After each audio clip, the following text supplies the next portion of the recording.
por estar aquí otra vez. No voy a repetir lo mismo que dije, aunque no se haya grabado, pero sí voy a hablar de nuevo de Cuba y de Venezuela, aunque lo voy a colocar en un contexto regional. En realidad, la presentación que hice la última vez es perfectamente complementaria con esta. Estados Unidos y las oligarquías en América Latina, la derecha política, como probablemente nunca antes en nuestra historia, ha cerrado filas a partir de que con la elección de Chávez, de Hugo Chávez, en 1998, su asunción en 1999 y toda la serie de gobiernos progresistas y revolucionarios que además de Cuba, que ya existía y estaba resistiendo contra viento y marea durante décadas, y que si no hubiera resistido así, muy probablemente América Latina y el Caribe no hubieran podido recuperarse tan rápido y dar un avance como el que se da a partir de que Chávez llega a la presidencia. Bueno, la misma llegada de Chávez a la presidencia, en alguna medida, como todos los demás avances, son consecuencias de la resistencia heroica del pueblo de Cuba, cuando se decía que era el fin de la historia, cuando hubo tantas deserciones en la izquierda, de gente que se pasaron a la derecha, o a la llamada tercera vía, o al llamado centroizquierda, y en esa situación Cuba no se rindió. Muchos le recomendaban a Fidel que aceptara las privatizaciones, que aceptaba el neoliberalismo, y Fidel y la dirección cubana no aceptaron privatizar una sola escuela, un solo hospital, ni librar al pueblo cubano a las fuerzas del mercado. Recuerdo un emisario entre ciertos políticos europeos y latinoamericanos con Fidel. Justamente aquí en México tuvimos una comida en un restaurante por ahí cerca de la zona rosa, y me dijo, es que no sé qué hacer con Fidel, porque cuando hablo con Felipe González, bueno, no voy a decir más nombres, no debe ser uno tan indiscreto, cuando hablaba con esos políticos, Gaviria, en Colombia, me dicen, bueno, pero es que Fidel lo único que hace es hablar más del neoliberalismo. Fíjense ustedes, estamos hablando de los años 90, y así no podemos tener diálogo, porque, bueno, pues no quiere modernizar la economía cubana. Modernización es hacer lo que se hizo aquí en los años neoliberales. A eso le llamaban ellos modernización. ¿Se oye bien? Bueno, y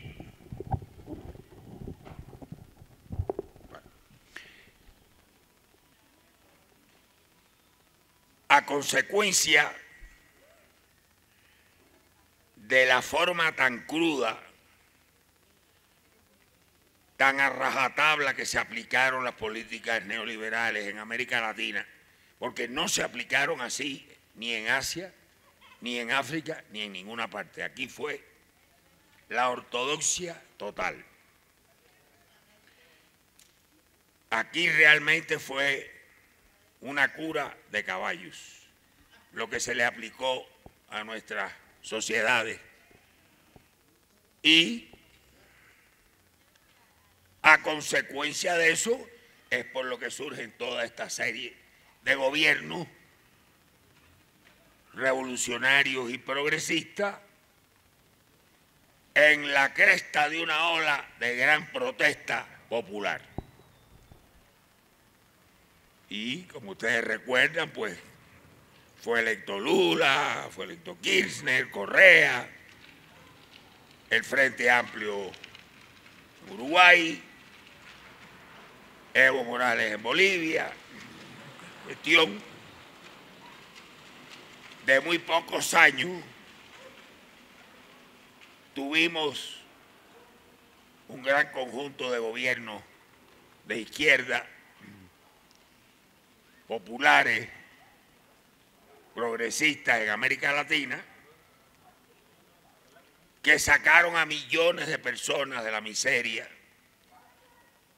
que extendieron la educación, la salud, los planes de vivienda a millones de personas,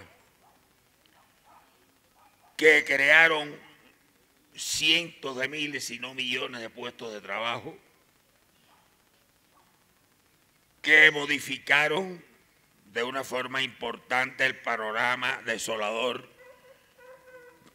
que había dejado el neoliberalismo en sus países.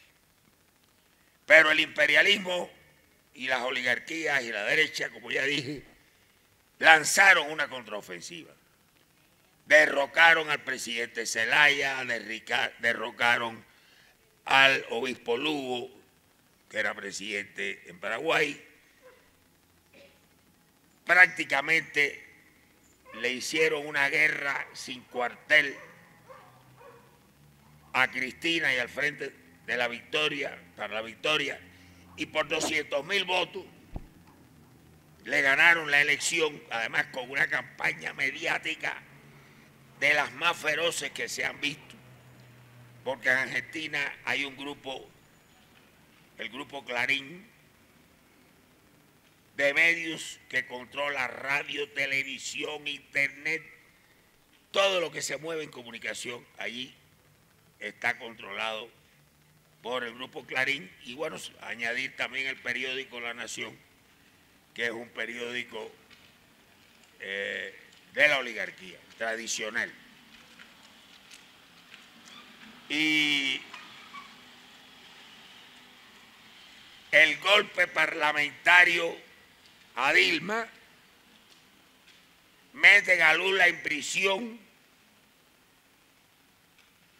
se produce la traición de Lenín Moreno y empiezan a juzgar a los mejores hombres y mujeres del equipo de Correa, libran una orden de captura internacional contra Correa,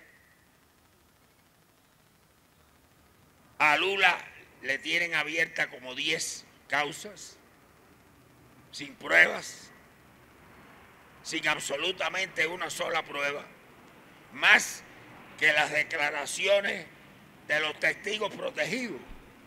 Los testigos protegidos le dicen, bueno, si tú hablas, tienes prisión domiciliaria y te quito la mitad de la condena o 2/3 partes. Ahora mismo hay un caso de eso. Ya se sabe que esos tipos dicen lo que la fiscalía le dice que digan, porque el problema de ellos es salvar el pellejo. Pero además eso no se puede tomar como prueba, o sea, eso es una verdadera aberración que únicamente un juez tan venal, tan corrupto, tan poco ético como el juez Moro, que ahora es el señor ministro de Justicia de Bolsonaro, y los fiscales también, que se prestaron a esto, y que además todos estaban monitoreados y dirigidos, como los jueces argentinos que tienen acosada a Cristina, ya no va a ser por mucho tiempo el acoso, por Estados Unidos. Incluso muchos de estos jueces, como el propio Moro, que es el que ha perseguido con más saña a Lula, fueron a cursos en Estados Unidos sobre lavado de dinero. Miren, el caso Lavallato es una verdadera estafa. Es verdad que hay casos de corrupción. O sea, es verdad que Odebrecht sí dio soborno. Todas las transnacionales dan soborno, todas. Esto fue un ataque contra una gran transnacional brasileña que a los gringos les molestaba. Es eso. Pero además han destruido el sistema empresarial de Brasil. O sea, se basaron en el caso de Brecht para destruir el sistema empresarial brasileño. O sea, de las grandes empresas transnacionales brasileñas que tienen ya o tenían una tremenda influencia en el mundo y le molestaban a Estados Unidos. Eso es lo que hay fundamentalmente detrás de esto, y golpear a los líderes de izquierda. El llamado lawfare, compuesto por dos palabras en inglés, ley y guerra. Guerra legal. O sea, yo uso los jueces, uso los fiscales, y son los nuevos golpes, con el lawfare o con los parlamentos o con las dos cosas o con esas dos y los medios. Solamente en el caso del presidente Zelaya en Honduras fue un golpe cercano a un golpe clásico porque sí intervino el ejército. En los demás fue por otros recursos como estos que ya mencionaba yo. En esto del lawfare cada vez llegan más lejos. Ahora hay un tribunal que decidió que hay que juzgar a Cristina ya. Afortunadamente Cristina tiene inmunidad parlamentaria y no la va a perder. Además de que las posibilidades de que prospere cualquier cosa de esta cada día son menos. Ahora estaba yo, antes de venir para acá, viendo las últimas encuestas y Alberto y Cristina están en el 50 o el 50 y pico %. O sea, en ninguna encuesta Alberto y Cristina van a segunda vuelta. Ganan en primera.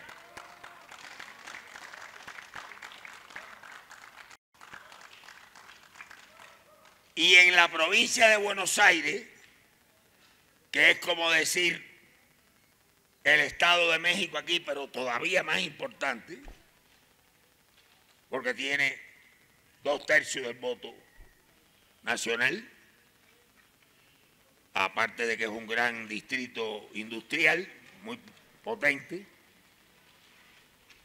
El candidato a gobernador del Frente de Todos, Axel Kicillof, sigue ganándole más puntos todavía a la candidata de la derecha, María Eugenia Vidal, y puede perfectamente ocurrir que Kicillof se vaya con 40 puntos más que esta señora.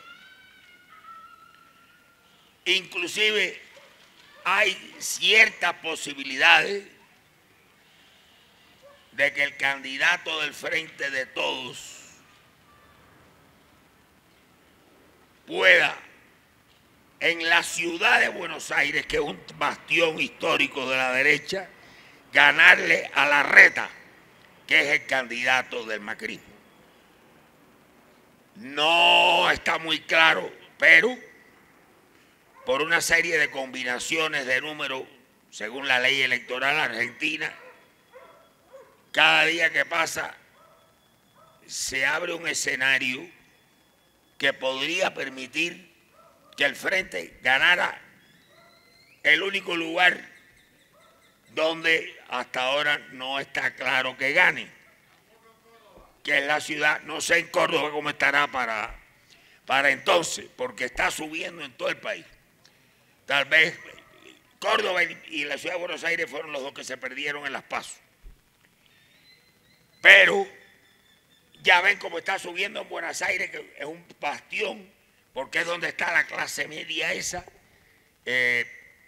pro-yanqui, mayamera, que aunque está pasando las de Caín con Macri, pero se mueren antes que darle el voto a una opción popular, porque odian sencillamente todo lo que sea peronismo, todo lo que sea clase obrera, todo lo que sea popular, le tienen odio. Es una clase media que tiene tal vez más agudos los males clásicos de la clase media. La clase media quiere ser burguesía, aunque nunca lo va a lograr.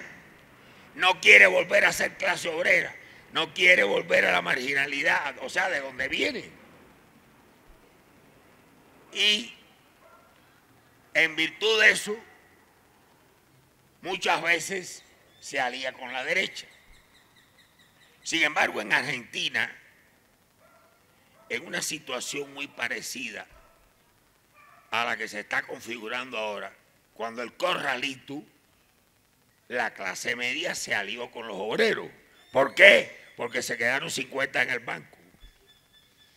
Y ahí sí fueron a buscar a los obreros. En el año 2001, cuando es que se vayan todos. Ahora, ¿cuál es la situación? Porque esta ofensiva del imperialismo y la derecha hizo parecer que se terminaban los gobiernos progresistas en América Latina. Y hubo una serie de autores, inclusive dentro de la propia izquierda, que empezaron a decir que se había acabado el ciclo progresista. Yo nunca estuve de acuerdo con llamarle ciclo progresista, ahí están mis artículos respondiendo a esto. Nunca estuve de acuerdo con eso. Tampoco creí que se había acabado nada. Yo les voy a decir cómo veo las cosas. Para mí, en América Latina se abrió un ciclo cuando triunfó la Revolución Cubana. Y ese ciclo no ha terminado, de luchas. No lo veo por ningún lado que se haya terminado.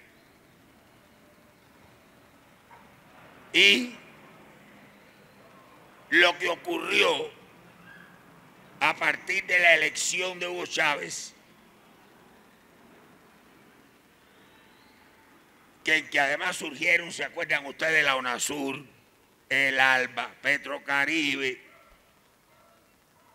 ya se estaba preparando el Banco del Sur, el Banco del ALBA, surgió la CELAC, que es un organismo de enorme importancia, pero que en este momento, como consecuencia de esta ofensiva del imperialismo y la derecha, esos organismos están como en el limbo, congelados.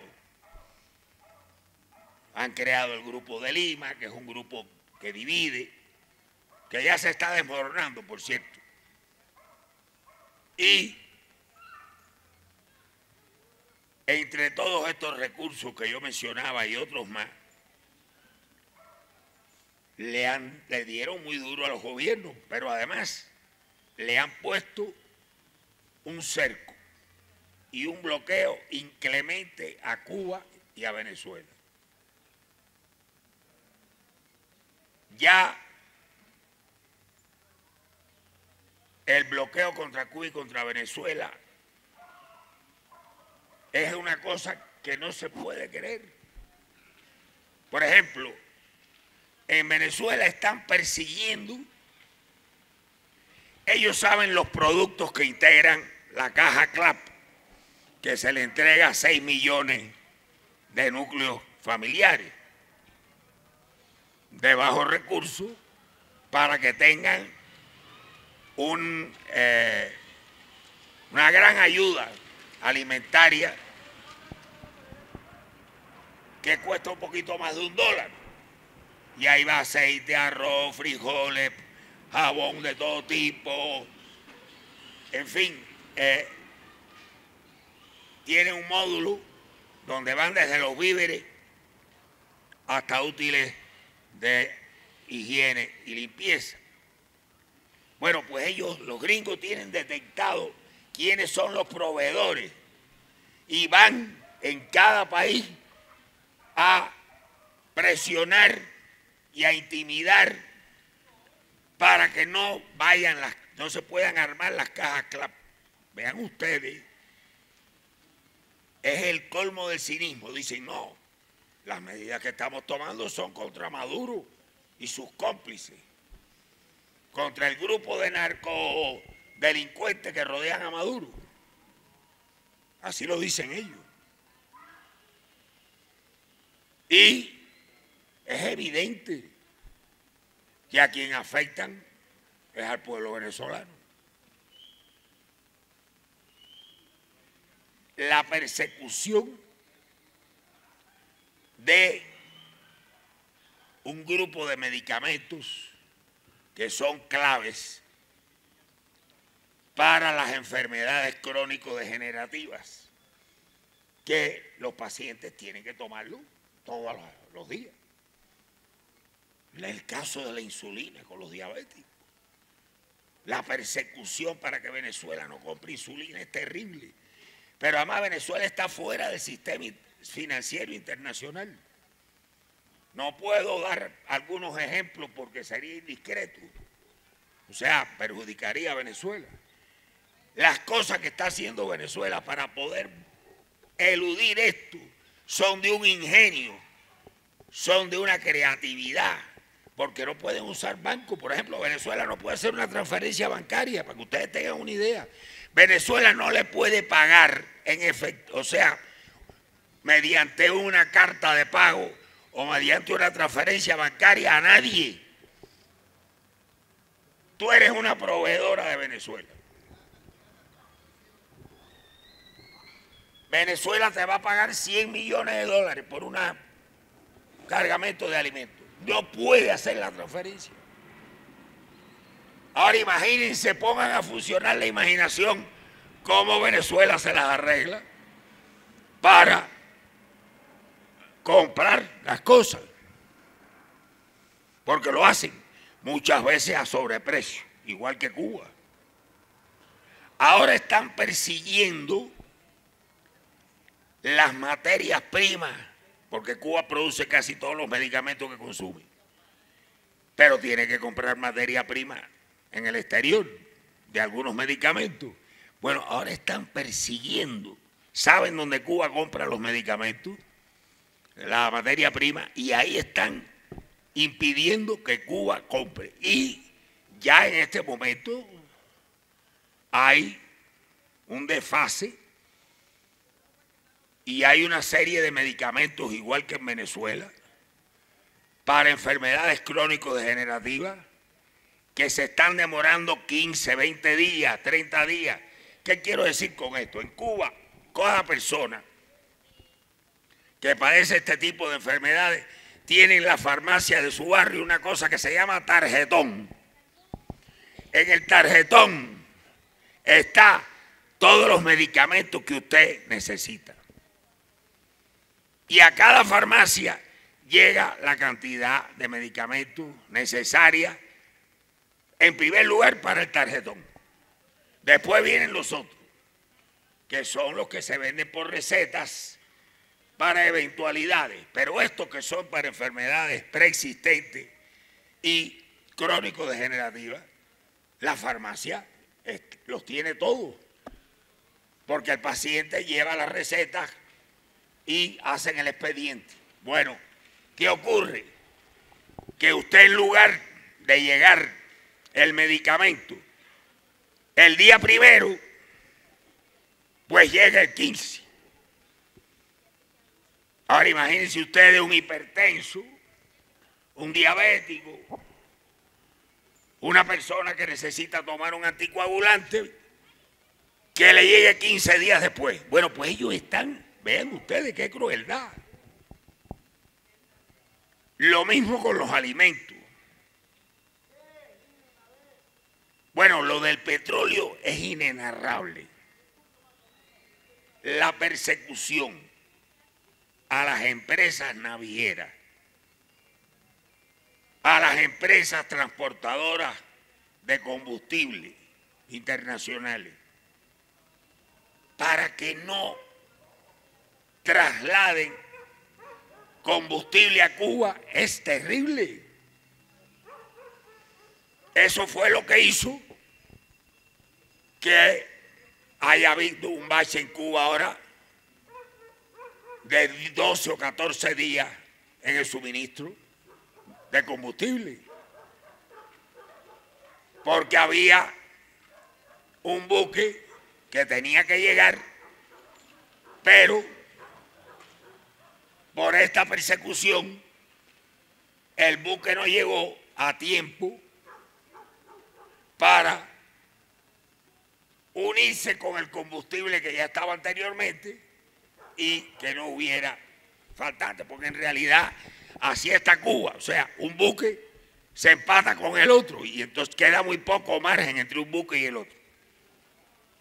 Pero es una persecución en los puertos con las compañías aseguradoras para que no llegue. Además ellos lo han dicho y se ufanan. No va a llegar ningún petróleo a Cuba.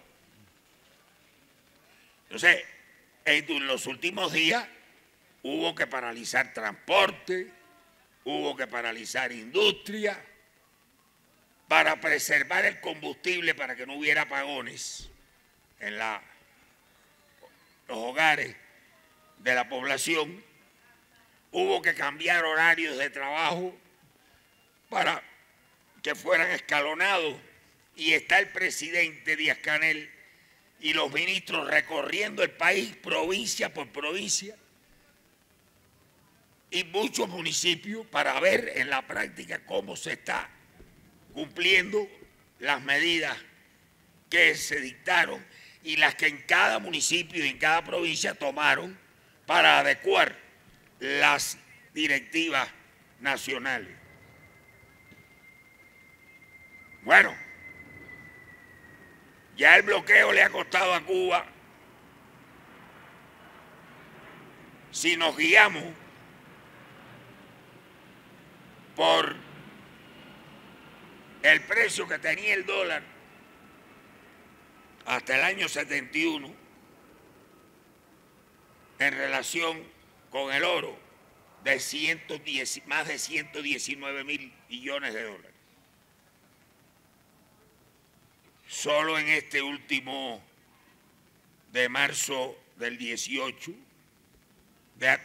abril del 18 a marzo del 19, las pérdidas se acercan a 5.000 millones de dólares.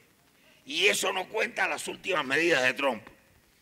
Cómo cortar los cruceros, cómo impedir los viajes pueblo a pueblo que se hacían entre Estados Unidos y Cuba. Le han dado un golpe al sector privado cubano. Ellos que dicen que quieren que el sector privado prospere. Terrible. No obstante, el sector privado está ahí batallando con el apoyo del gobierno y de la población. Bueno, por supuesto que también han afectado a grandes empresas públicas cubanas. El presidente Díaz-Canel está insistiendo en todas partes. Hay que asegurar la canasta básica, sea como sea. No solamente desde la nación, también el alcalde, el presidente municipal, es responsable de eso. Y también el gobierno provincial es responsable. Todos tenemos que buscar que se arme la canasta familiar y que no le falten los básicos a las personas. En medio de esta situación, también gracias en gran medida a la postura tan resuelta y tan amistosa de Rusia y China, Cuba tiene contratado prácticamente todos los alimentos hasta octubre y más allá de octubre, que se van a necesitar importar, y tiene ya todo el mes de octubre de combustible contratados. Porque el gobierno está peleando. Y porque la consigna es, no nos vamos a dejar entretener por los gringos. Vamos a resolver los problemas. Repito, Rusia y China se están portando muy bien. No se diga Venezuela con el abastecimiento de petróleo. Y hay otros países que mejor no mencionarlo, pero que tienen una actitud muy positiva. Digo mencionarlo porque si usted dice tal país, los gringos van corriendo entonces. Bueno, como el presidente Díaz-Canel el otro día cuando explicó estas cosas en la televisión, que por cierto, están yendo los ministros del gobierno cubano 2 y 3 veces en la semana a la televisión a explicar en su rama cómo se está trabajando para enfrentar esta situación coyuntural con el combustible. Porque además Díaz-Canel dijo una cosa razonable. Esto no puede volver a pasar, porque los gringos cada vez van a apretar más. No sé si ustedes leyeron la declaración de Trump de que jamás se han tomado medidas más duras contra un banco central que las que acaban de tomar contra el Banco Central de Irán. Así están. Cuando corrieron a Bolton, él dijo que Bolton se había pasado de la raya con Cuba y con Venezuela. Bueno, parece que recibió una llamada de Miami, de los que se han comprometido en entregarle los votos de Florida, e inmediatamente dio una voltereta de esa que da él y dijo, ojo, yo siempre fui más duro con Cuba y con Venezuela que Bolton y voy a ser mucho más duro, porque bueno, está desesperado por los 20 y tantos votos electorales de la Florida. Me quedé en 22, no sé si ahora serán 24, 26, pero es una cantidad de votos en el colegio electoral que pueden decidir perfectamente una elección. Bueno, ya de hecho, varias veces los votos de Florida han decidido elección. Ahora, ¿qué podemos decir en relación con el supuesto fin del ciclo progresista? Con el supuesto fin de los gobiernos progresistas y revolucionarios. Si estamos viendo que Cuba y Venezuela resisten estoicamente, que no los pueden rendir. Si estamos viendo que únicamente, no sé, una supercatástrofe que no está prevista pudiera evitar una tremenda victoria popular en la elección de octubre en Argentina, que es muy probable la reelección de Evo también en octubre. No está tan clara como en Argentina por una serie de factores que no tengo tiempo para detenerme a analizarlo. Lo que sí les puedo decir es que la población indígena va a votar por Evo. El problema está principalmente en los sectores de clase media de las grandes ciudades. Ahí es donde está. Mucha de esa clase media la creó el tremendo buen gobierno de Evo.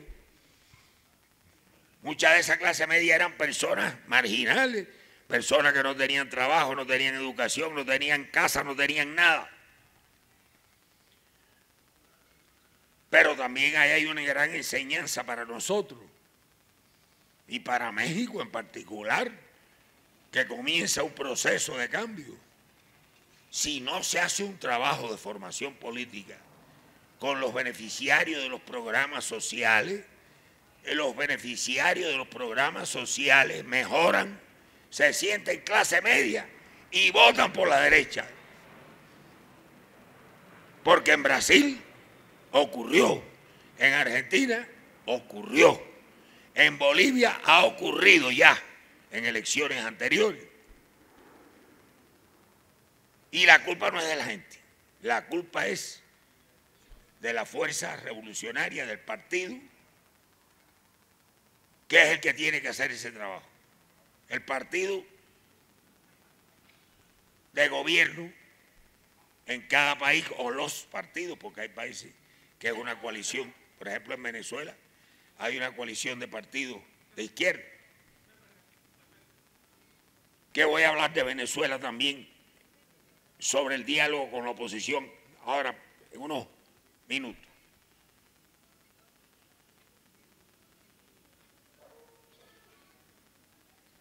Cuando uno ve esa perspectiva en Argentina,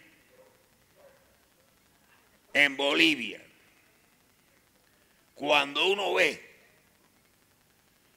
que Bolsonaro está entrando en una gravísima crisis política, que su popularidad cae por días, que está, si va a Naciones Unidas, es muy posible que haya una rechifla, que la pase muy mal por la situación de la Amazonía.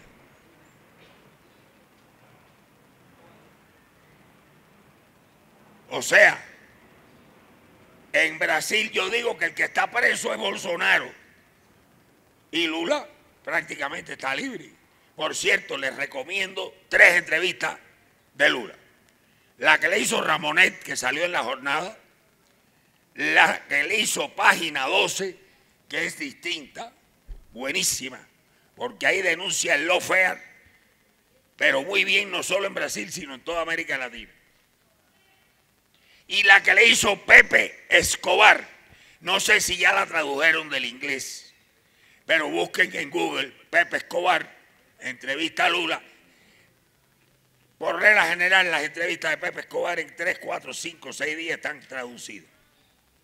Igual que les recomiendo mucho la entrevista que acaba de subir Russia Today del presidente Maduro que le hizo Correa. Tremenda entrevista, pero tremenda entrevista por las preguntas de Correa y por las respuestas de Maduro. No vayan a creerle que Correa fue allí. Correa le pichó duro y Maduro contestó, bueno, todo en un ambiente súper fraterno. Además, ya verán ustedes cómo termina la entrevista, son hermanos. Pero bueno, Correa hizo muy bien su trabajo. Igual que les recomiendo que sigan 2 sitios web en Argentina, que hay unos debates fantásticos. En realidad, es mucho mejor los youtubers en Argentina que en México, aunque aquí se están superando. Pero allá tienen programas de debate que van expertos. En realidad es como si fuera una emisora de radio o de televisión comercial. Hay 2 que son Revolución ahora y el otro Alta Data, con el signo numeral Alta Data. Tienen muy buenos programas de debate. Y bueno, también ahí se van a encontrar, ahora yo por la mañana me encontré un debate de Alberto Fernández con un economista de derecha que alega, como toda la derecha, que Cristina le dejó una pesada herencia a Macri. Y Alberto va desmenuzando, a pesar de que el tipo casi no deja hablar a Alberto.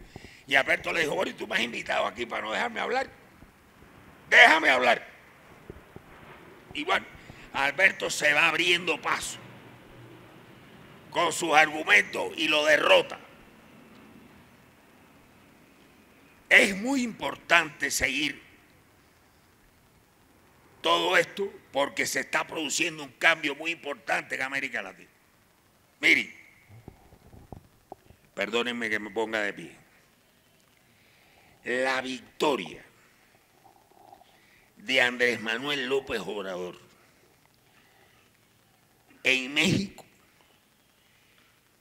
está produciendo un cambio en la región impresionante. Yo se los dije aquí en la visita anterior. Este es un país que no es cualquier país. México es un país que tiene un gran simbolismo en América Latina. México es uno de los países con más extensión territorial. México es un país que tiene 130 millones de habitantes. Sus tradiciones culturales, su tradición de recibir exiliados políticos de todas partes y salvarle la vida, en muchos casos. ¿Cuántos miles de republicanos, vidas de republicanos españoles y republicanas no salvó el general Cárdenas? ¿Cuántos miles y miles de latinoamericanos no pudieron salvar sus vidas porque vinieron huyendo de las dictaduras militares a México? Y además aquí tenían trabajo, tenían departamento, es decir, se les facilitó la llegada. Es un país además que ha dado grandes artistas, grandes escritores. Por aquí hubo momentos en México. Aquí hubo un momento en que estaba a la vez Julio Antonio Mella, Farabundo Martí y Sandino. Oiga, ahora hay un libro de un escritor del Colegio de México, un investigador de origen chileno, el joven, sobre la izquierda latinoamericana en México entre el año 24 y el 34. Impresionante, impresionante. Bueno, ese país en este momento está gobernado por un líder popular. Y eso, aunque es un gobierno en disputa, y ustedes saben que hay un sector de derecha dentro del gobierno, y que, bueno, pues la derecha quiere apoderarse de la dirección de Morena, eso está muy claro. No tengo que decir nombres porque ustedes lo saben igual que yo. No creo que lo logren, por cierto, no creo que lo logren. Pero me puse de pie para darle énfasis a esta idea. La victoria de López Obrador ha desmoronado el Grupo de Lima, que era el arma contra Venezuela. Ya se fueron del Grupo de Lima en la última votación del Tratado Interamericano de Asistencia Recíproca, Panamá, Perú, Trinidad y Tobago, Costa Rica. Bahamas se ausentó de la votación. Y vamos a ver el lunes cómo es la votación. Van a votar en Nueva York. ¿Qué medidas toman contra Venezuela? Pero necesitan 2/3 partes. Si solo consiguen los votos que tenían en la OEA la semana pasada, no pueden acordar nada contra Venezuela. De todas maneras hay que estar al tanto porque los gringos tuercen brazos, chantajean, hacen las peores cosas. Prometen y después no cumplen, pero prometen. Todavía Haití está esperando que le den el $1.000.000 con lo que le compraron el voto contra Cuba en la OEA en el año 62.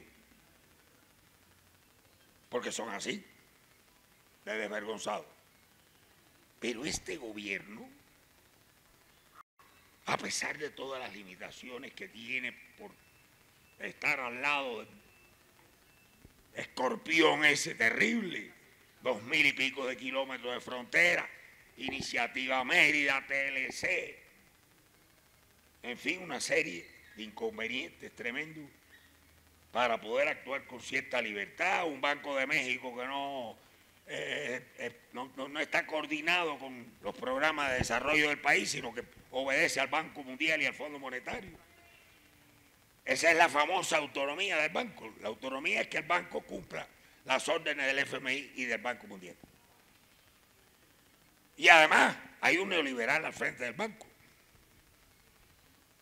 Pero así todo, esta actitud de México, de no intervención, solución pacífica de los conflictos, cooperación internacional. Se ve muy claro, por ejemplo, que no es cuestión de saliva, el proyecto de millones de pesos que el gobierno mexicano está invirtiendo en América Central para tratar de crear condiciones más favorables de vida, de abatir ciertos problemas sociales, porque México solo no lo puede hacer, después que Estados Unidos destruyó esos países, porque esa es la realidad. ¿Por qué la gente huye de Honduras en masa? Porque Honduras se ha convertido en un matadero desde el golpe de Estado contra Zelaya. Es un caos, una anarquía. La gente se lleva a los niños, porque es que matan a los niños. Hay una guerra de maras allí, porque los gringos, después del golpe, mandaron a cientos de mareros de regreso desde Estados Unidos para Honduras. O sea que Estados Unidos, no me puedo extender en eso, digo, no puedo ni empezar a hablar. Tiene una enorme responsabilidad por su política con este flujo migratorio. México no tiene ninguno, absolutamente. Pero bueno, López Obrador ha planteado una política de amistad con los migrantes, pero por otra parte, pues, no le ha quedado más remedio que apechugar y frenar el flujo de migrantes, porque pues es una situación muy tensa con el gobierno de Estados Unidos. Y además este es un tema de campaña número uno para Trump. Entonces, todo lo que sea campaña, que es lo que más obsesiona a Trump, es de una prioridad enorme. Pero lo que sí quiero que ustedes tengan muy claro, mi opinión y la de otros analistas, que la existencia de este gobierno ha venido a reforzar todo un río subterráneo de lucha que estaba ahí. En Argentina no se paró de luchar ni un momento por el hecho que saliera Macri electo, ni en Brasil porque saliera Bolsonaro. Cuba y Venezuela resisten. Bolivia está dando la batalla contra los incendios, contra la calumnia de que Evo tiene responsabilidad en los incendios. Y la batalla electoral, que es una batalla no contra la oposición boliviana, sino contra la oligarquía boliviana y contra Estados Unidos. Y imagínense ustedes lo que va a hacer una América Latina con un gobierno popular en Argentina y otro en México, más Cuba, más Venezuela, más Bolivia, no sé, Uruguay. Ahí los números no dan todavía. Pero bueno, estos países que estoy diciendo pesan, y además el Frente Amplio, estoy seguro que si tuviera que pasar a la oposición, hará una oposición muy luchadora, porque además tiene clase obrera, tiene sectores que pueden perfectamente dar la batalla. No podemos aspirar a estar siempre en el gobierno, es lo ideal.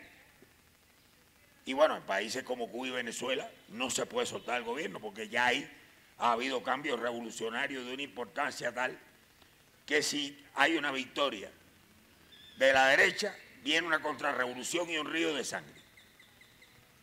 Que también lo habría en Bolivia, si llega a ganar la derecha en Bolivia.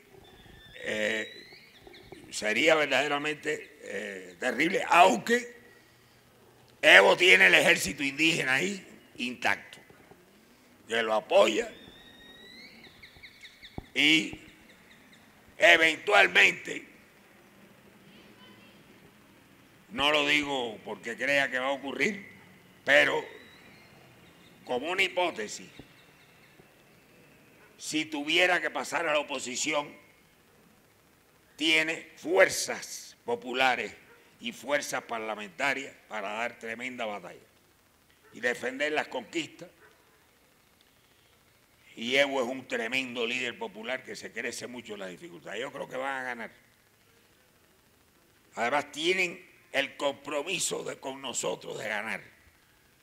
Se lo dije el otro día, que estaba hablando con unos compañeros bolivianos, y estábamos Héctor Díaz Polanco y yo, y le dije, ustedes tienen el compromiso y la responsabilidad de ganar las elecciones.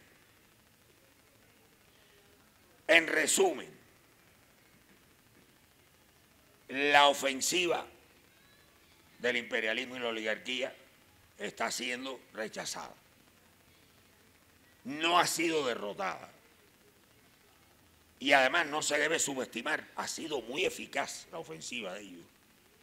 Porque fíjense la cantidad de gobiernos que lograron derrocar. Hay que reconocer que el enemigo imperialista tiene tanques pensantes que son capaces de estudiar y decidir a dónde dirigen los golpes. Tienen las malditas redes sociales, porque las redes son tan benditas como malditas. Acuérdense que eso lo creó el Pentágono. Y que con eso están lavándole el coco a muchísima gente.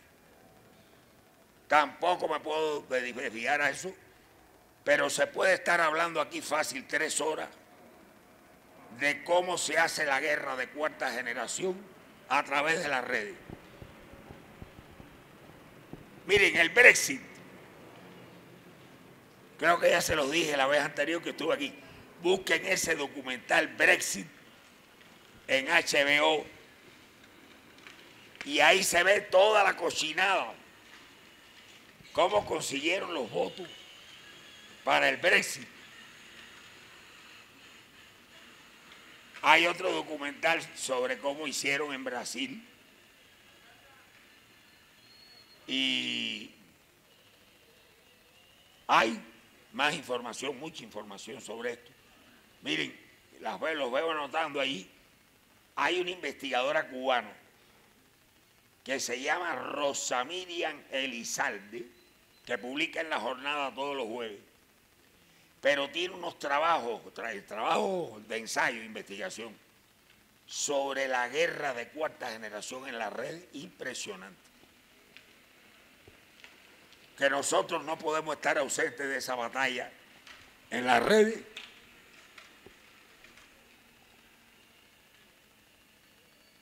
porque el enemigo está en las redes y el enemigo utiliza que los jóvenes están en las redes y utiliza que muchas personas están. Pero además pronto vamos a pagar con el celular. Ya no va a haber tarjetas bancarias. O sea que todo el mundo tendrá que tener un celular.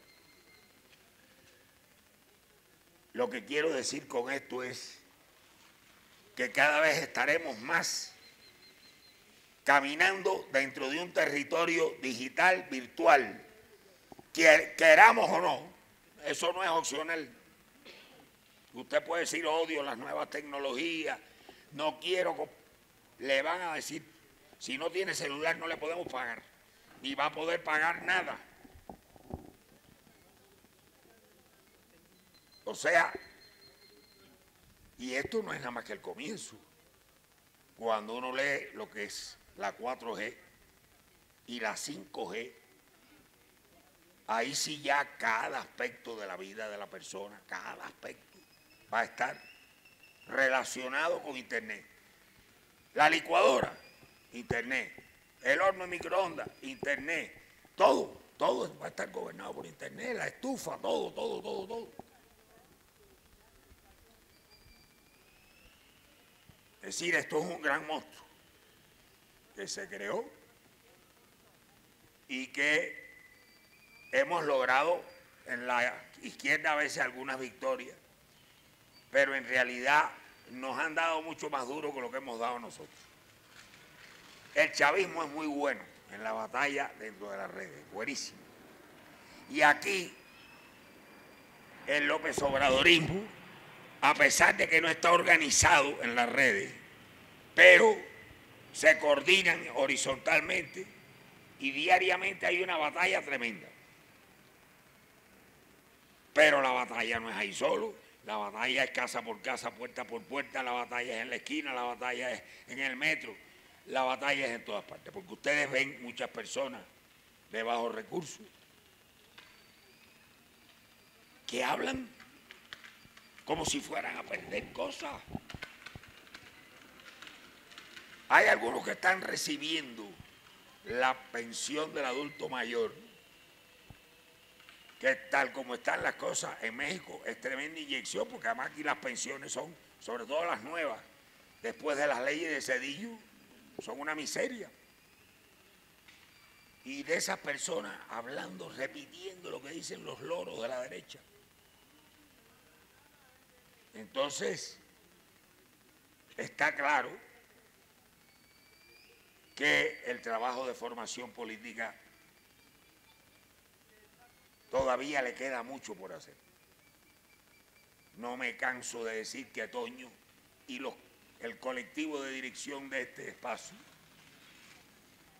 han sido de las compañeras y compañeros más claros en México en darse cuenta de la importancia de estos granitos de arena que se van poniendo en sitios como este, que ya el granito se ha multiplicado, porque ahí está la cámara y después viene YouTube y se repite y van miles y miles de gente a visionar un video.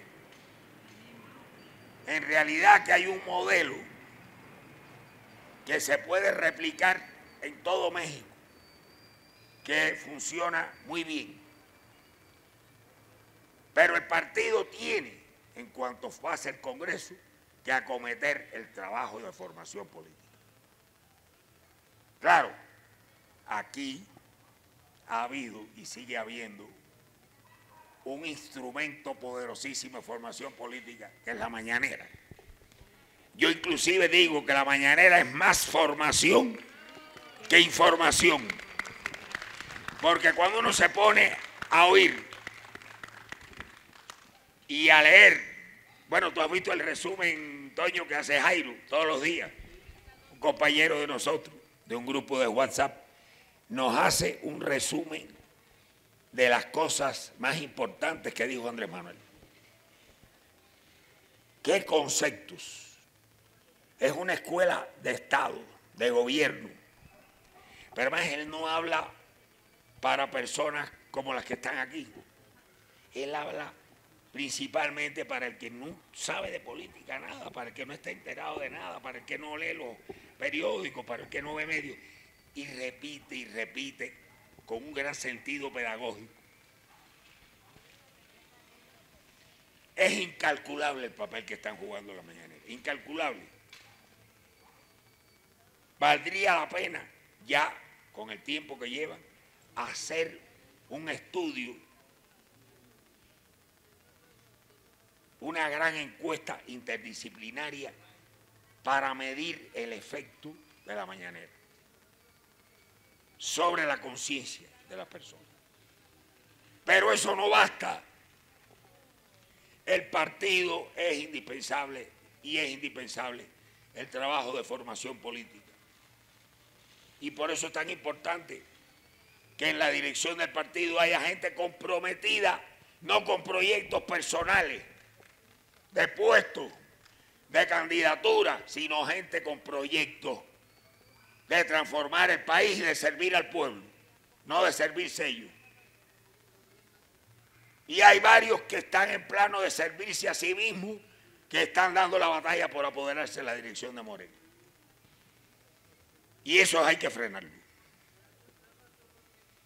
Porque si eso no se frena, le va a hacer un daño enorme a la 4T. Enorme. Porque ese partido es muy necesario y además tiene una base de gente de alta calidad. El problema es que caiga en las manos que no debe caer. Y eso forma parte de esta contraofensiva, o sea, esta réplica que estamos dando ahora a la ofensiva que montó el imperialismo y la derecha contra nosotros. Próximamente se va a votar en Naciones Unidas otra vez sobre el bloqueo. Estados Unidos será derrotado de nuevo. La semana pasada expulsaron 2 diplomáticos cubanos de la misión de Naciones Unidas, alegando que estaban haciendo acciones contra la seguridad nacional de Estados Unidos.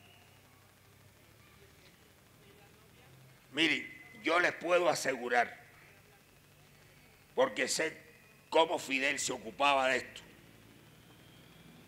y cuál es la doctrina sobre esto. Ningún diplomático cubano en Estados Unidos hace nada que vulnere los principios de la Convención de Viena que regulan la conducta de los diplomáticos. No le dan, a diferencia de lo que ellos tienen en La Habana, que se pasan la vida conspirando. Los pocos que quedan, porque ya se los han llevado a casi... Ellos lo que quieren es romper relaciones. El grupo este de reaccionarios y anticubanos que se ha apoderado de la política hacia América Latina. Porque habrán quitado a Bolton, pero ahí queda Elliot Abrams, Mauricio Claver Carone, Marco Rubio, Díaz Balar, Mario Díaz Balar, la Iliana Rosletini. Son una mafia y están comprometidos con reelegir a Trump, con darle los votos de Florida. Y todo esto lo hacen desesperados porque saben que van a perder la votación otra vez. Y Trump no resiste eso, ni Pompeo, que es un fascineroso. No hay una sola persona razonable que tenga, digamos, que sea una persona centrada en todo el manejo de la política hacia América Latina. No le hacen caso a los diplomáticos profesionales del Departamento de Estado. No le hacen caso a los profesionales de la CIA. Sí, la CIA tiene muy buenos analistas que dan buenos consejos para no hacer barbaridades, igual que también se ocupan de otras cosas. Están haciendo la política exterior más cavernícola y más reaccionaria que se ha visto,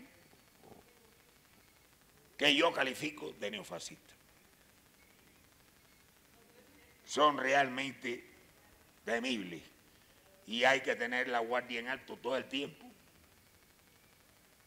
Y en su momento, ya aquí Toño ha hecho en otras ocasiones, pero hay que seguir reflexionando sobre qué pueden hacer contra México, porque olvídense que ellos no le van a perdonar a México que se le haya atravesado al Grupo de Lima, que defienda la no intervención, que rescate la industria petrolera, que rescate la energía, que haga todos estos programas sociales, porque todo esto son pasos contra el neoliberalismo.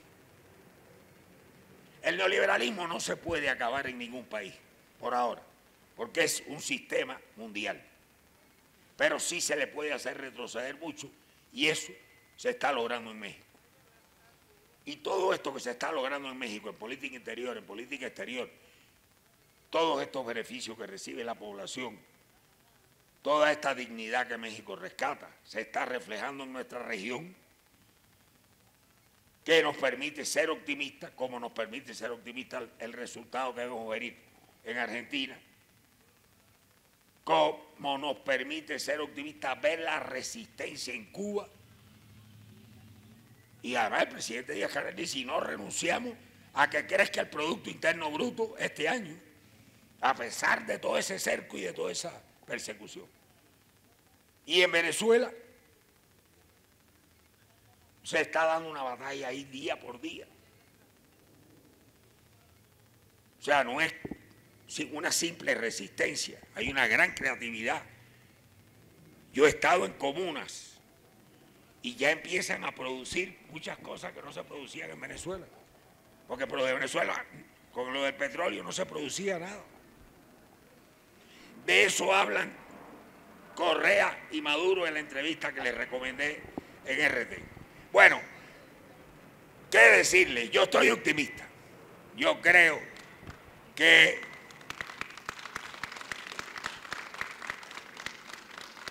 hay muchos signos alentadores. Por ejemplo, esta marcha de jóvenes en gran cantidad de países del mundo ayer contra el cambio climático es una de las inyecciones de optimismo más grandes que he recibido yo en mucho tiempo. No sé si vieron la foto en la jornada de Nueva York, el 250.000 de jóvenes y otras personas y sindicalistas exigiendo que se cambie la política con relación al clima, con relación al calentamiento global, que ya ustedes saben que Trump dice que eso es un invento de los chinos. Pues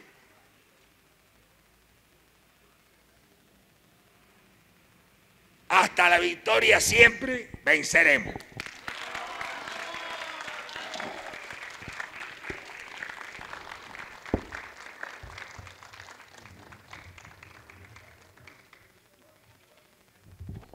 Perfecto, ahora vamos a solicitarles que pasen aquí a mi lado a mi lado derecho, para que participen con una pregunta, alguna reflexión, ¿sí?, sobre el tema que acabamos de escuchar.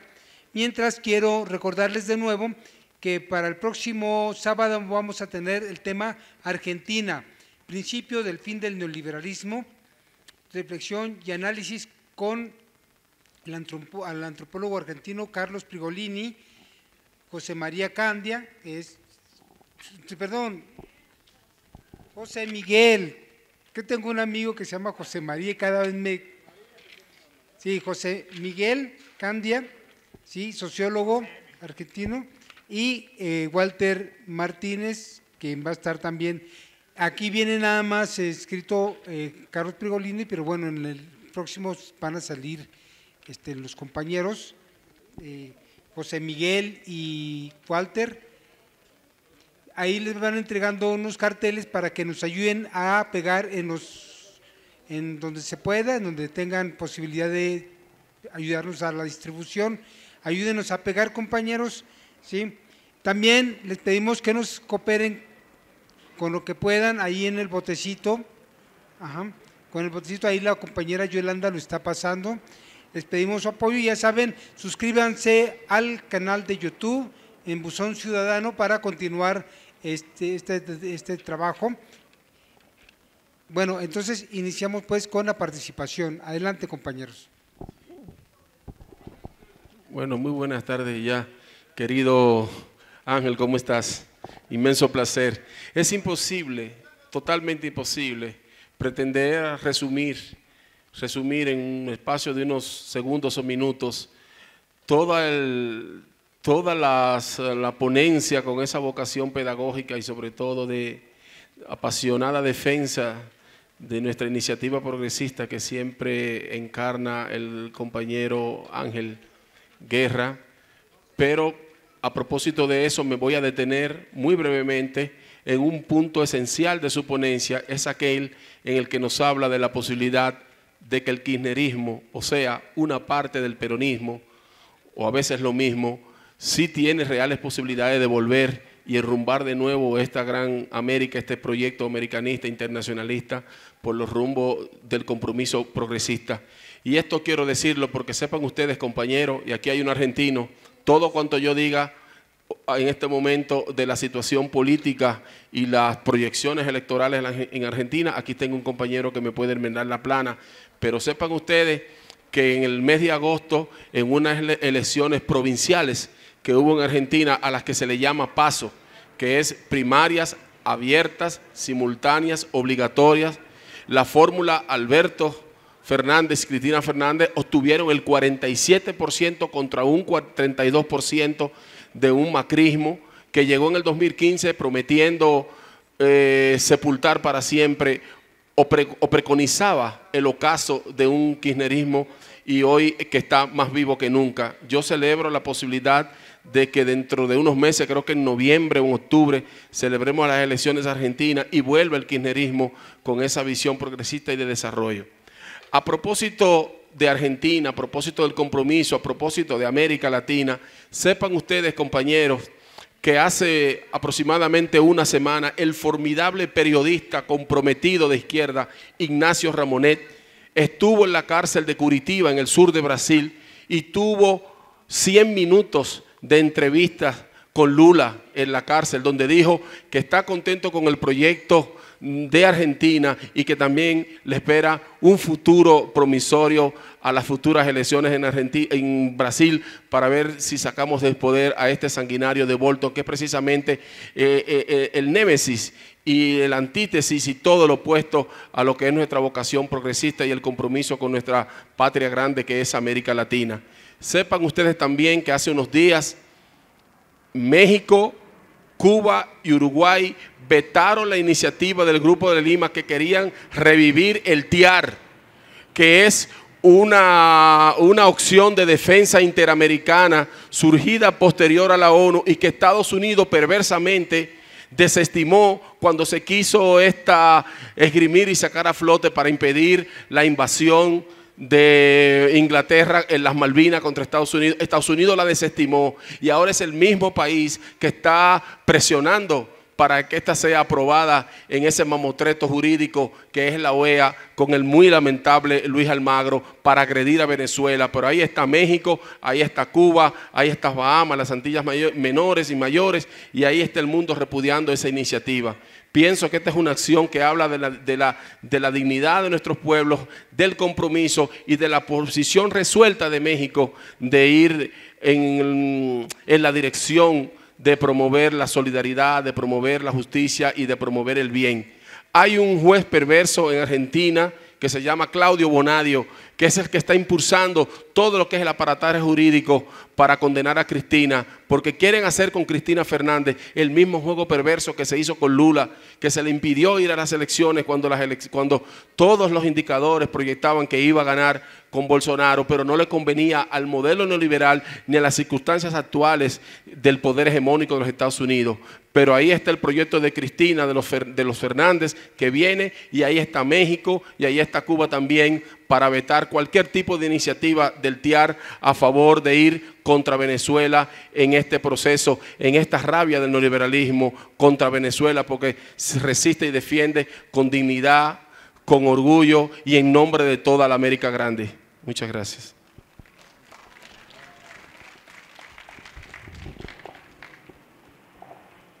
Dos preguntas, compañeros, porque la semana que viene me va a tocar intervenir y entonces hablo de lo demás. Preguntas. Dos, a propósito de República Dominicana. Yo te digo preguntar, ¿qué pasó con este presidente, Danilo Medina, donde estuvo el año pasado, fueron donde se gestó ahí el diálogo con la oposición, que estaba Zapatero, etcétera, y ahora está votando a favor del TIAR contra Venezuela? Entonces, eso quería preguntarte, Guerrita. Segundo, nada más que preguntas, no quería intervenir. La brillante entrevista que tuvo Correa con el presidente Maduro, Maduro reconoce los grandes errores que hubo, tiene esa dignidad de decir los errores, porque no está todo que marcha bien. Y una pregunta que te quería hacer, que a mí me sorprende, dijo que antes se producían por año 50.000 millones de dólares en petróleo de ingresos al país, y ahora por año son 5.000 millones nada más. Estamos hablando de la 10ª parte. ¿Cómo es posible que pueda seguir ese país adelante con que la producción más importante es la de petróleo? Y la tercera, es cómo hacen para entrar los barcos petroleros a Cuba si hay un bloqueo. Tengo entendido que quieren sancionar a petroleros rusos, y Rusia dice, ¿qué me van a asustar a nosotros? No se mete Trump, se mete con Granada o con Panamá, pero con Rusia y con China. Por suerte que tenemos eso, que algunos dicen que son un imperio igual que Estados Unidos. No es verdad, son aliados nuestros. No sé qué va a pasar en el futuro, pero ahora son aliados de Venezuela, de Cuba, de Bolivia y todos los países progresistas. Gracias.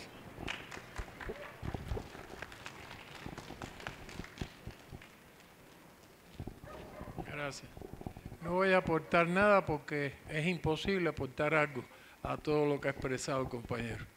Pero sí quería que me ahondaran en la posición que juega dentro de México este muy multimillonario llamado Soros, que es capaz de mover miles y miles de gente a través de México, lo saca de Honduras, El Salvador, Guatemala, atraviesa México y se los tira en la frontera porque le interesa a él en su lucha contra Trump.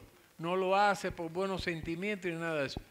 La otra es cómo es que Soros tiene tantas organizaciones no gubernamentales dentro del propio México que las maneja a su antojo con el inmenso capital que tiene, que le sobran los miles de millones, respaldado por toda una serie de intereses que hay detrás de Soros, y no sé si se podrá hacer algo aquí en México para cortarle las patas a este multimillonario.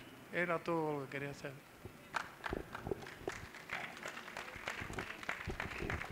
Buenas tardes. Una pequeña pregunta. Yo no entiendo qué es aguas internacionales. Si las aguas son internacionales pueden pasar a cualquier país, ¿no? ¿Por qué Cuba? ¿Por qué detienen los barcos que van a Cuba? ¿En qué aguas van? ¿De quién son? ¿Son de Estados Unidos las aguas o son internacionales? Gracias.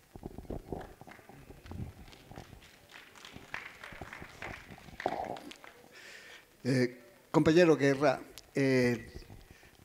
al inicio nos habló usted mucho del peligro que representa y a la vez el beneficio que tiene en sí el uso del Internet y de las redes. Los Estados Unidos y los conservadores en México tienen bastante dinero como para pagar a gente que sabe usar las redes. De ahí su peligro. Y frente a esas redes que influyen personalmente al que tiene en sus manos una celular, me parece que debemos insistir en el fortalecimiento de las comunidades. Y yo recuerdo que hace mucho, hace mucho, la Revolución Cubana creó pequeñas comunidades que les llamó Comités de Defensa de la Revolución. No sé si nos pudiera hablar algunas palabras brevemente sobre estos grupos pequeños que parece que estuvieron diseminados por toda la República. Muchas gracias por su respuesta. Fuerte aplauso. Muy bien, ahorita en el chat del Fusón que está viéndonos en vivo, hay con algunos comentarios, me llamó la atención uno, que dice que al fascismo lo creó la izquierda. Ahí están unos comentarios. Sí me gustaría que lo aclarara Ángel Guerra. Lo crió la izquierda, dice. Entonces, me gustaría que se aclarara porque, pues, digo, hay algunos compañeros que les falta información, datos, y estaría muy bien que tú los orientaras en esto, que no es lo mismo que uno lo haga, que lo haga Ángel Guerra con el conocimiento que tiene. Y por otro lado, quisiera hacer también un comentario muy breve respecto a un comentario que hizo Pedro Salmerón, que por ahí se dejaron ir como hienas porque les llamó valientes a los jóvenes de la Liga 23 de septiembre en Nuevo León que iban a secuestrar a un magnate de estos que Asada. Entonces ahí hubo un problema y bueno, creo que lo mataron, aunque se le atribuye este asesinato más bien a Luis Echeverría Álvarez, este asesinato, pero bueno, el asunto está ahí que que se le dejan ir como llenas a Salmerón, lo cual me gustaría qué comentario tienes también al respecto. Le pasamos el micrófono a Ángel. ¿Te lo pongo aquí? ¿O lo agarras? Ahora sí. Gracias, Toño. Bueno, los bombardeos de las instalaciones petroleras sauditas no benefician a la economía mundial, no benefician a América Latina y el Caribe, pero los rebeldes yemeníes tienen todo el derecho de defenderse y están siendo bombardeados inclementemente desde hace 4 años por una coalición de la que forman parte Estados Unidos, Francia, Inglaterra, financiada por Arabia Saudita, que ya está en problemas financieros. Vean ustedes Arabia Saudita por lo que le está costando esta guerra. Entonces creo que no se puede cuestionar el derecho de los agredidos a ripostar. Y han ripostado en el lugar donde más le duele, Arabia Saudita. Y también con eso han dicho, miren, los sistemas de defensa antiaéreo gringos son inútiles porque no han podido parar un ataque con drones. Con $1.500 usted compra un dron, lo carga con explosivo plástico C4 y lo lanza. Y resulta que un sistema antiaéreo como el Patriot no ha podido con eso. Los gringos ahora están diciendo que bueno, que ese tipo de aviones, los drones, que por la altura que vuelan, que esto, que lo otro. Y Putin, supongo que en gran medida, con un gran sentido del humor, le ha dicho a Arabia Saudita que le puede vender los sistemas S-400 para que realmente se pueda defender. Pero bueno, lo que creo que es una acción legítima de los rebeldes yemeníes, aunque perjudique a la economía mundial, y como que Irán apoya a los rebeldes yemeníes, creo que también es un mensaje a Estados Unidos de que no se crea que el hecho de tener tantas bombas nucleares y tener tanto armamento moderno va a intimidar a los pueblos que luchan en esa zona. No me voy a extender más en eso porque ese es un tema que solamente, eso es un diplomado sobre el Medio Oriente. Para poder entender todas las intríngulis de eso, es muy complicado. Los comités de defensa de la revolución surgieron frente al terrorismo y se crearon cuadra por cuadra. Yo intervine en la creación de los primeros comités en mi provincia y los comités probaron una gran efectividad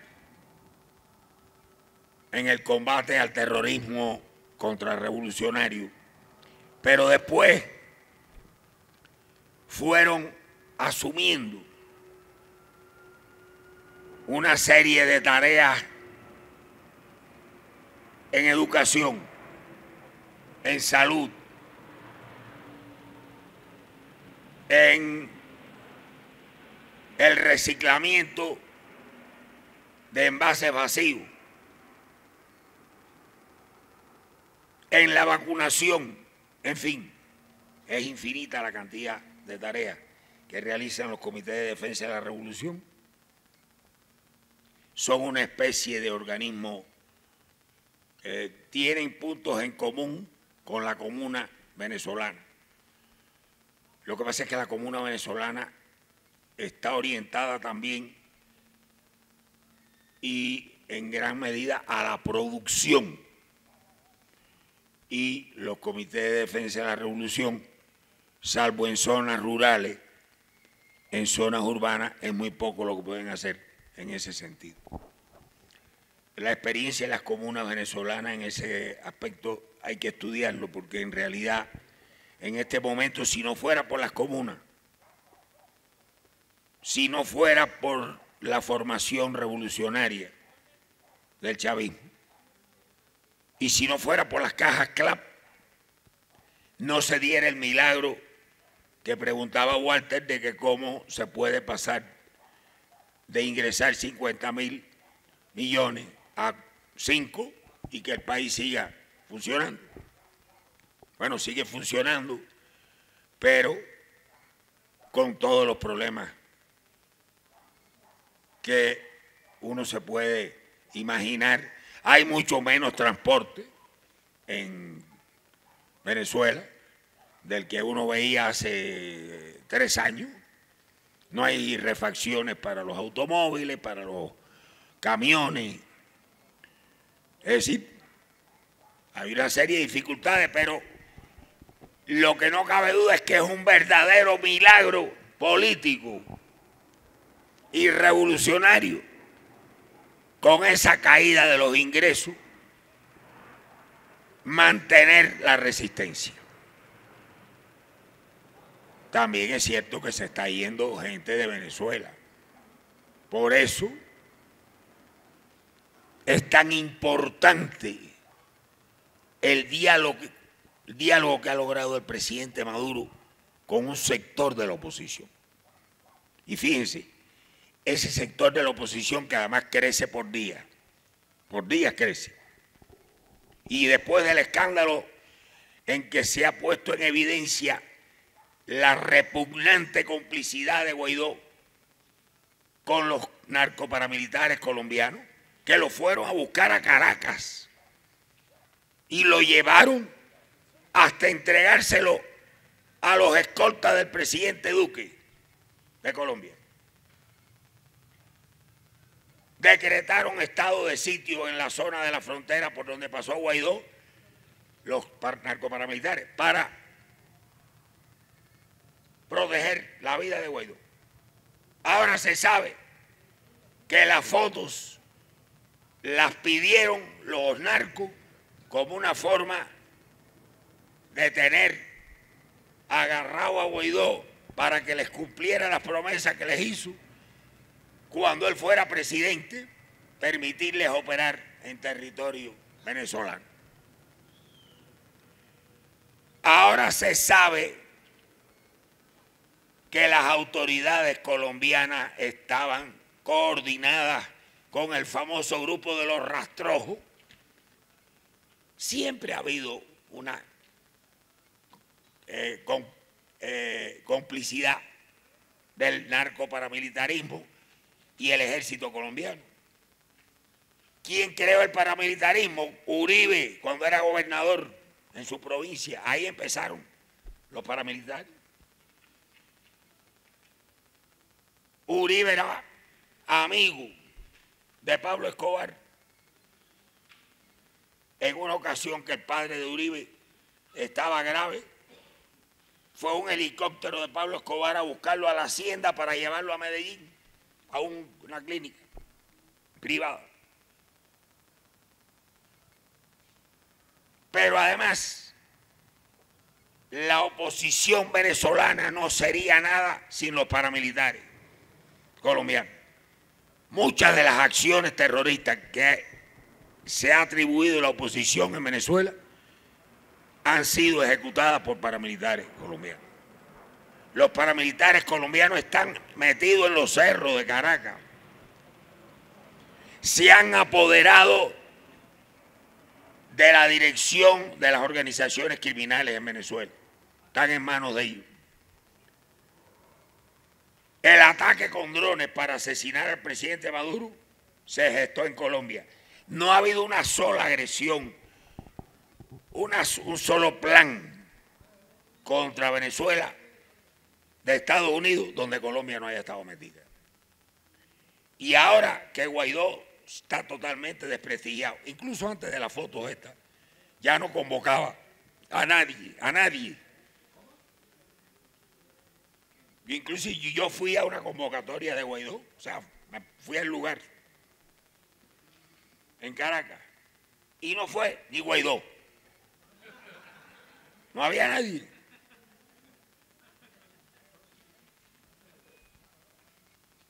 En la oposición de derecha, de ultraderecha, se lo quieren comer, porque se descubrió que estaba hablando en Barbados cosas que los ultraderechistas consideran intolerables. Y estos otros opositores que están hablando con el presidente Maduro, con el gobierno venezolano, han aceptado dos cosas muy importantes. Cero violencia. Cero violencia. Gracias. Cero intervención extranjera. Un pronunciamiento muy claro sobre la Guyana Esequiba, que es un territorio que está en disputa con Guyana por una herencia de esa que dejan los británicos cuando se van de algún lugar. Y los británicos dejaron esa mina ahí sembrada. Y ahora Guaidó se pronunció a favor de la devolución de un enorme yacimiento de petróleo, que es evidente que se trata de territorio venezolano, que le correspondería a Venezuela. Hay fallos internacionales que indican que Venezuela tiene la razón. Y sin embargo, Guaidó, al igual que entregó Citgo, y eso lo tenía pactado antes de autoproclamarse, entregar Citgo. Imagínense que Citgo tenía el 10%, o sea, la filial de PDVSA en Estados Unidos, que tiene miles de gasolinerías, tenía el 10% del mercado de combustible en Estados Unidos. Eso lo perdió Venezuela. Perdió varias refinerías en el Caribe que se apoderaron de ella. Han intervenido el Departamento del Tesoro de Estados Unidos fondos del gobierno venezolano y se lo han pasado al gobierno, entre comillas, de Guaidó, que no se sabe qué ha hecho con él, porque además de la ayuda para la supuesta ayuda humanitaria en Venezuela, los colaboradores de Guaidó se lo gastaron en prostíbulos, comprando en boutiques, en cantinas. Todo eso está documentado. Y ahora este escándalo.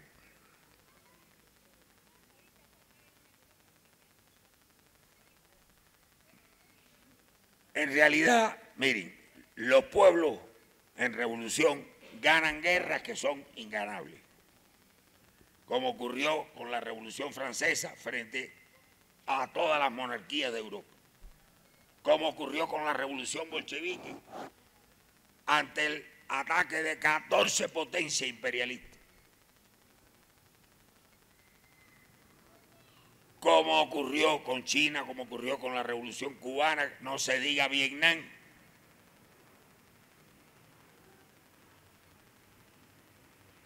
Cuba, voy a comparar, aunque son dos realidades que tienen cada una sus peculiaridades, pero se puede hacer la comparación.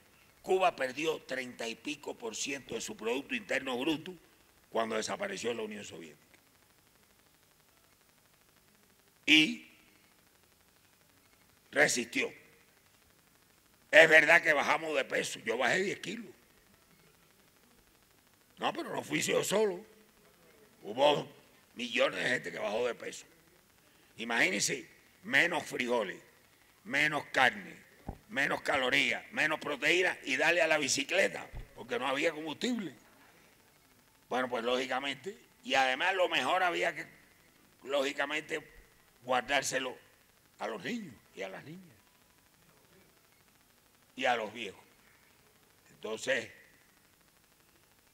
pues es lógico. Pero aquí estamos.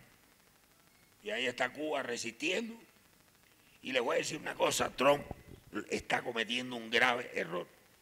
No hay nada peor que tratar de humillar a los cubanos.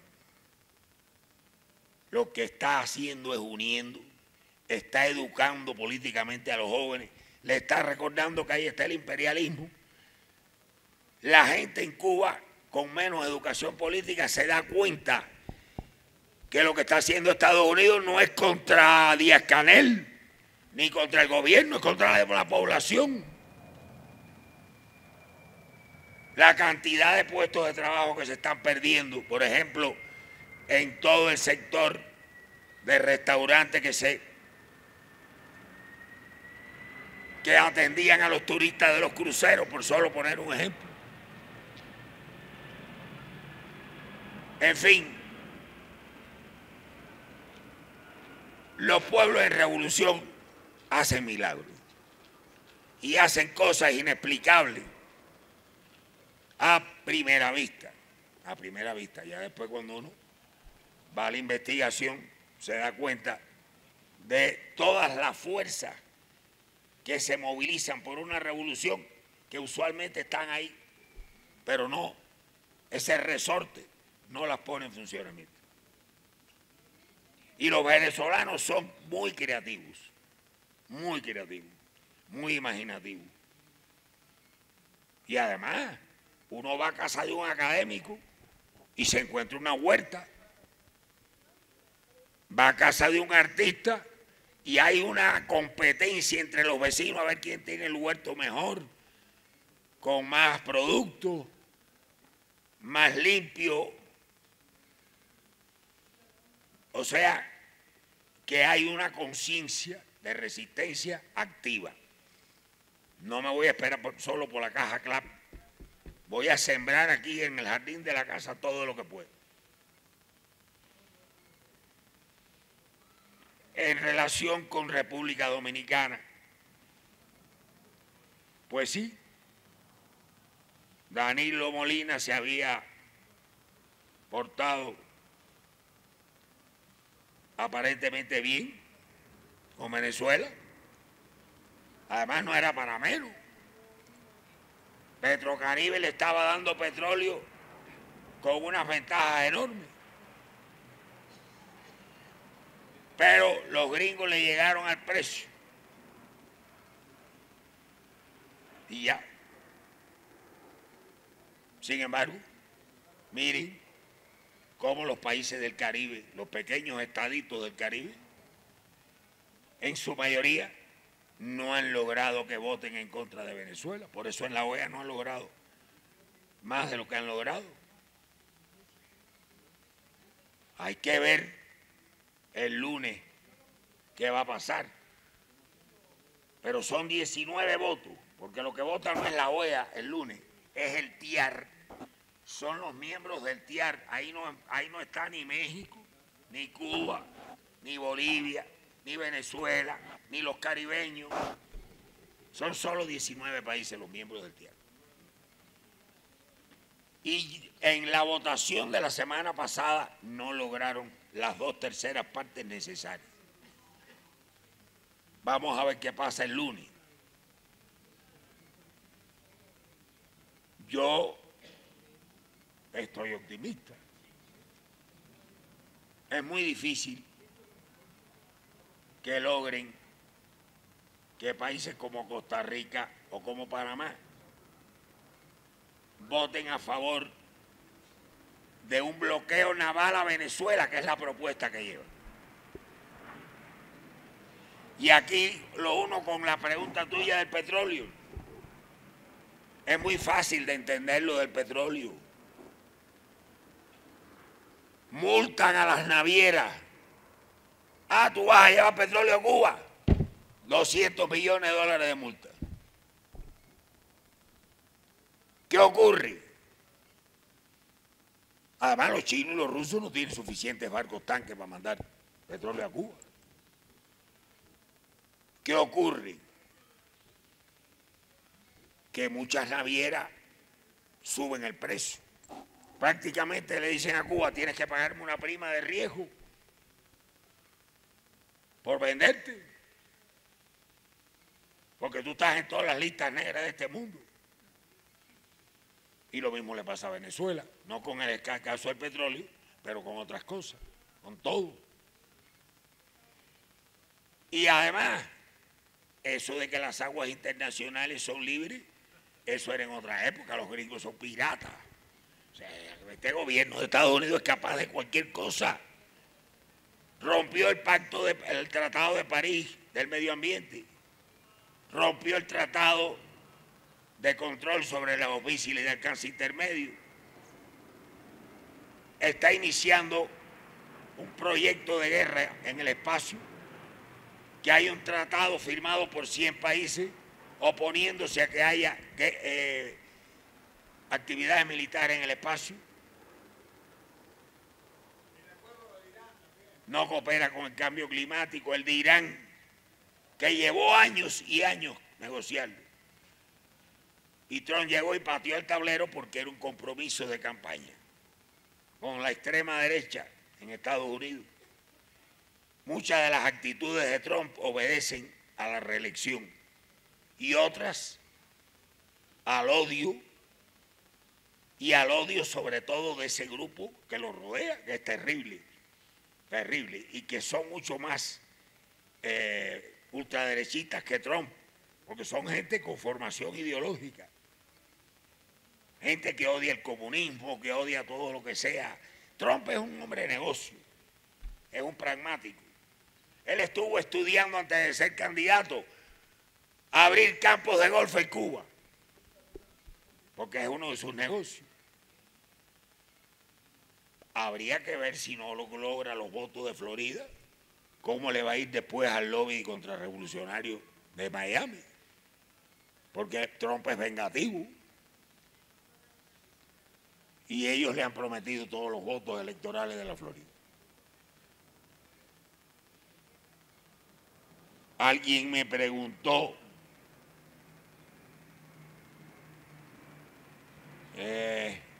¿alguien sienta que me falta contestar algo?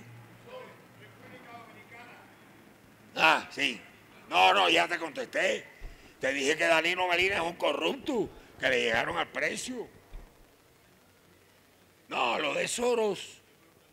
Mire, Soros es un operativo de alto nivel de la CIA. Es un viejo colaborador de la CIA. Y tiene muchos choques dentro de el pleito de perro que hay entre la clase dominante de Estados Unidos, que no todos son iguales, ni piensan igual, ni tienen los mismos intereses.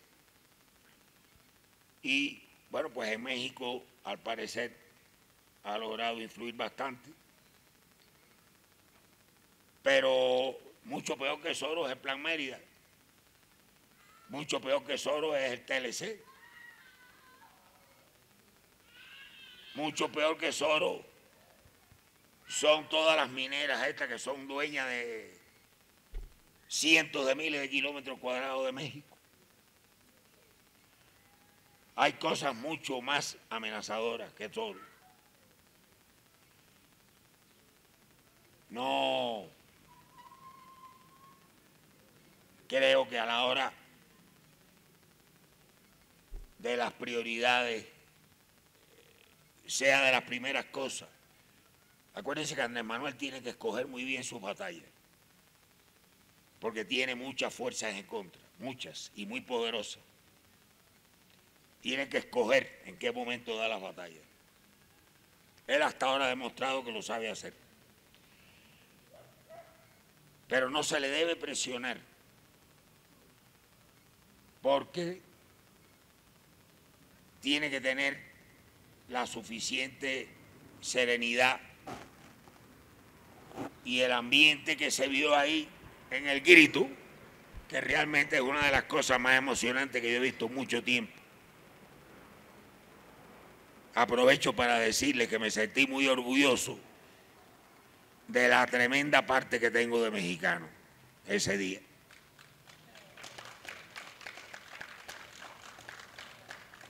Y tal vez más orgulloso todavía como cubano. ¿Saben de qué me recordé? Me recordé cuando Eugenia León fue a cantar La Paloma. Cuando yo oí La Paloma por primera vez, yo tenía 9 años, 8, 9. Y mi abuela me llevó al Cine Rex de La Habana a ver una película de la época del cine de oro mexicano que se titulaba Juárez. Me acuerdo que el papel de Maximiliano lo hacía un actor cubano, una película mexicana, pero un actor cubano que trabajó muchos años aquí, que era de apellido Herrera, uno güero. Ese era el que hacía de Maximiliano. Y Maximiliano pide que le canten La Paloma, o sea, como una de sus últimas, y Don Benito, pues cortés y educado como era, se lo concedió. Juárez no quería fusilar a Maximiliano. No fue nada de su gusto, pero era un deber de Estado para que quedara clara la idea de que el que viniera aquí a intervenir y apoderarse de México terminaba así. Y Víctor Hugo y muchísimos amigos que tenía y admiradores Juárez le pidieron que revocara la sentencia y Juárez se mantuvo porque era una cuestión de Estado. Era lo justo. Maximiliano hasta era liberal de idea, pero pues se prestó a venir aquí nada menos que como representante de Napoleón III. Y eso, y esa intervención que además costó ríos de sangre en México, había que dejar bien claro que México no iba a tolerar eso nunca más. Y bueno, me acordé de esa película y me acordé de, bueno, de otras cosas. Mi abuela era maestra, vino 2 veces a México con excursiones del Sindicato de Maestros de Cuba, que lo recibía el Sindicato de Maestros aquí. En fin, esas son historias. Me acuerdo cuando me habló de Pátzcuaro, me habló de las pirámides, me habló de Puebla. Todo eso me vino a la mente ese día del grito, que fue realmente una cosa ejemplar. Y además qué comunicación de la gente con Andrés Manuel y de los jóvenes, verdaderamente. Fue un ejemplo de conmemoración cívica y política de muy alto nivel, en todo sentido. Y toda la parte artística de un buen gusto enorme. No sé si dejé de contestar algo y creo que ya lo contesté todo. Y pues agradecerles mucho que hayan venido aquí.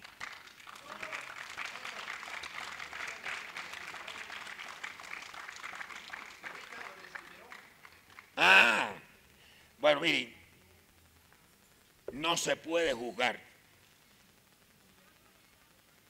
a Salmerón por haber, como historiador, emitido una opinión sobre un acontecimiento en el cual un grupo de jóvenes llevó a cabo un hecho que en ese momento era un acto de heroísmo. Porque en México había tremenda guerra sucia. Y los jóvenes no asesinaron a Garza. Intentaron secuestrarlo. Fracasaron. Yo no tengo clara la circunstancia en que murió este empresario, era un magnate de Monterrey. Pero una cosa es el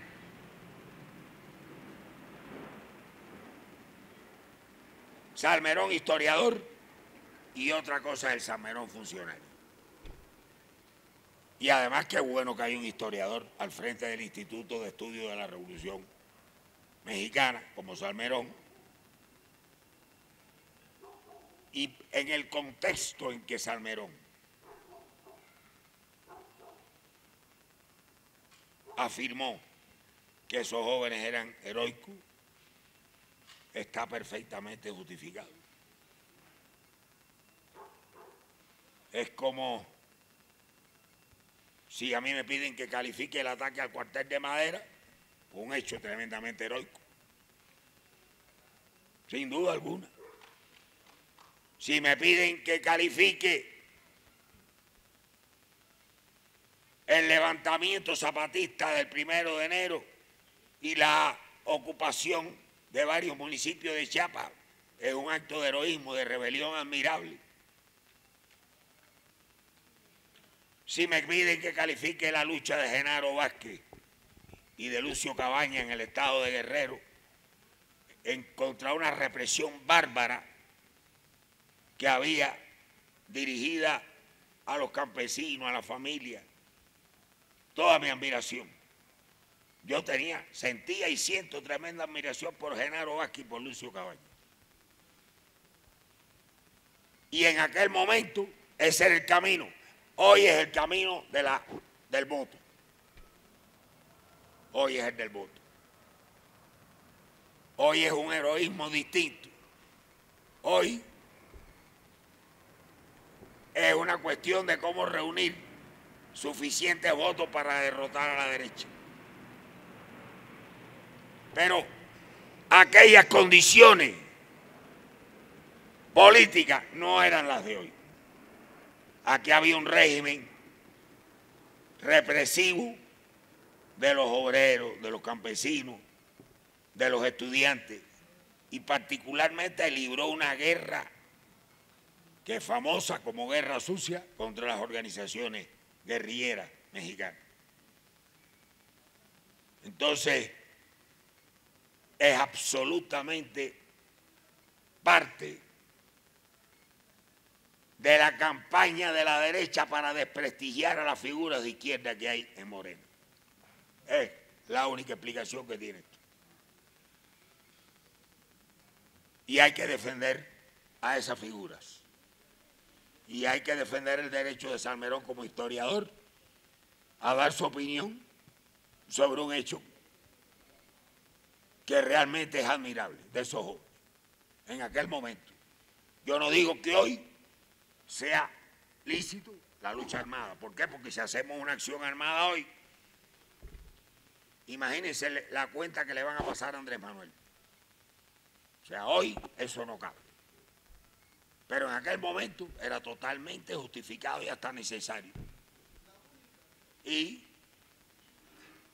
no se puede juzgar como terrorismo a los revolucionarios. Eso no es válido.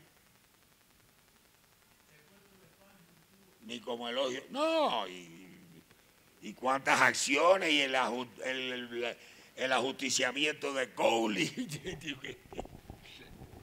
Pero además, repito, es que en México en ese momento había tremenda represión. Entonces, pues eran otras circunstancias.